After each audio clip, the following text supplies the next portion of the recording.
The FMDQ OTC Securities and Exchange and Channels Television launch the FMDQ OTC Trading Ticker Tape in Lagos.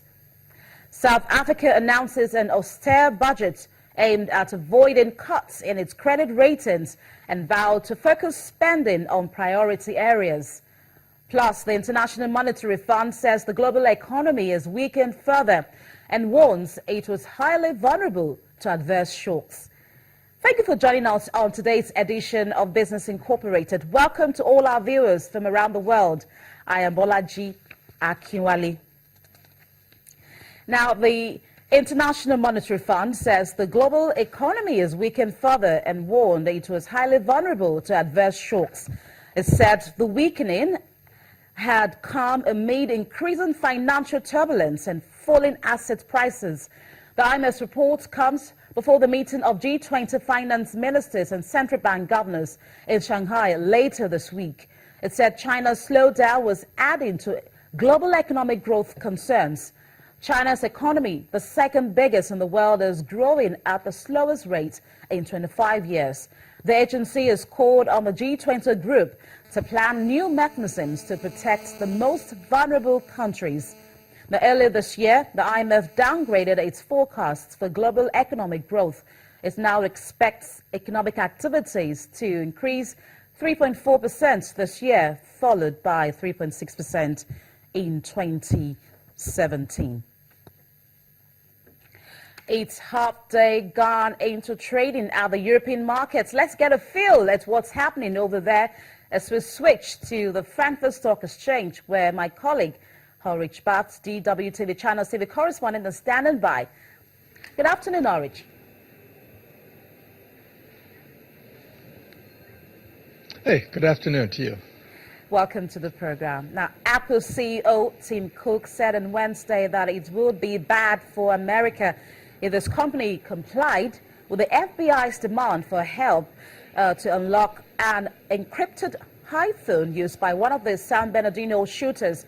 Apple is being asked to write software that the company believes will make hundreds of millions of iPhones around the world vulnerable, according to Cook. Now, is this something that is being discussed where you are at the stock exchange in Frankfurt? The traders here are watching this with great interest, and I think one of the things that's surprising to the people here when you talk to them is that it's being carried out this publicly, that Apple is offering the kind of resistance that makes court orders necessary, and it's extreme insistence on battling the demands by the U.S. government. And I think it's also a surprise. I talked to a trader earlier about this for the people here to find out that the Secret Service people, the CIA, FBI, whoever, doesn't already have an in with the computer companies, with the phone companies to extract any information that they want. That comes a bit of as a surprise. And I think a lot of the people here are also looking positively at the reaction from Apple CEO Tim Cook. They say that his insistence on keeping the customers' information secret, private, not developing software that could open doors for not only the U.S. government but perhaps others down the road is good. And ultimately, the people here think, a lot of the stuff here circles around money, might just be good business sense to talk that way as well. Now, the Chinese market tanked again today, highlighting worries over the market stability there and growth.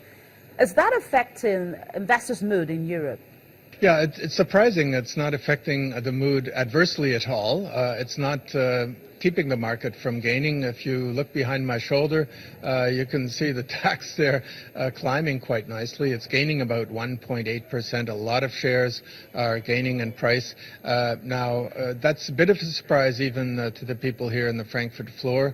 They're also looking for a reason why the market should be ignoring China in this way and climbing. But they do say, if there's another day or if there's another 2 days where China has bad news and the market there tanks again, then one can't ignore that. After all, China at the beginning of the year was a major reason why the mood, the sentiment in the markets, I think not just in Europe but worldwide, just went south.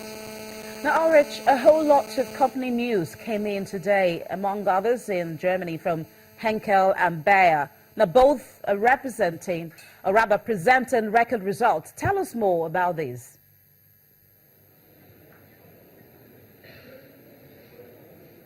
Yeah, the companies have been going from strength to strength in the past couple of years.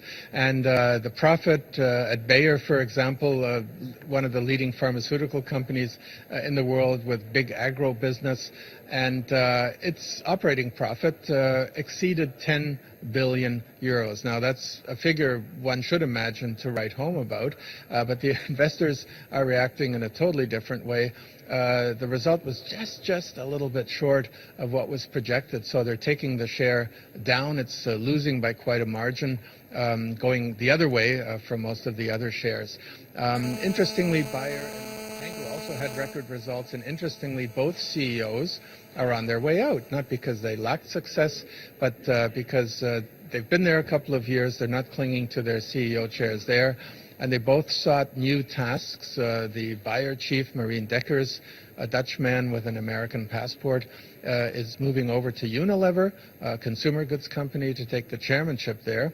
And the Henkel CEO, a Dane, also very successful at Henkel, is moving over to sporting goods manufacturer Adidas to take the helm there. All right. Thank you so much, Ulrich, for your time with us. Enjoy the rest of your day.